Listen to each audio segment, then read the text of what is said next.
আসসালামু আলাইকুম সবাইকে। আজকে আমি আপনাদেরকে শরবতে মহব্বত রেসিপিটি করে দেখাবো।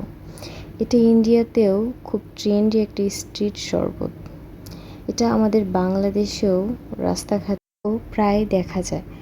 তো এটা তৈরি করার জন্য আমি তরল দুধ জাল দিয়ে নিচ্ছি। জাল দিয়ে এটাকে ঠান্ডা করে ফ্রিজিং করে আমি এখানে ঢেলে দিচ্ছি। তো তারপর আমি এখানে দিয়ে দিচ্ছি গোলাপ জল।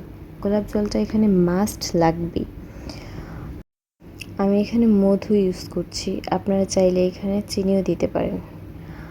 তো আমি মধু দিয়ে দিচ্ছি, পরিমাণ মতো মধু দিয়ে দিলাম। তারপর আমি এখানে কেটে রাখা ছোট ছোট করে আমি এখানে তরমুজগুলো কেটে নিয়েছি। তো এই তরমুজগুলো আমি এখানে দিয়ে দিচ্ছি। আপনারা আপনাদের পরিমাণ মতো আপনারা দিয়ে দিবেন, যতটুকু আপনারা খেতে চান। তো আমি এখানে দিয়ে দিলাম তরমুজগুলো। আপনারা চাইলে এখানে রুহ আফজাটাও দিতে পারেন, আমি যেহেতু পছন্দ করি না যার জন্য আমি দিইনি। তারপর আমি আইস দিয়ে দিচ্ছি, আপনাদের ইচ্ছে মতো আপনারা আইস দিয়ে দিবেন। আইস দিয়ে একদম ভালো করে মিক্সড করে নিচ্ছি। তারপর আমি এটাকে সার্ভ করে নেব।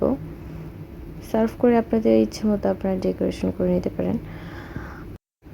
আমি এটাকে এখন ডেকোরেশন, রুহ আফজাটা আপনারা কালারফুলের জন্য দিতেই পারেন। আমি এটাকে একদম পছন্দ করি না, তাই দিইনি। এটা আপনাদের ইচ্ছে মতো আপনারা এখানে ডেকোরেশন করে নিতে পারেন এখানে। তো আমি এখানে কিউব করে রাখা ছিল তরমুজটা, আমি এখানে উপরে দিয়ে দিলাম। এই তো হয়ে গেল শরবতে মহব্বত রেসিপিটি। সবাই আমার পেজটাকে লাইক ফলো করবেন। ভালো থাকবেন। আল্লাহ হাফিজ।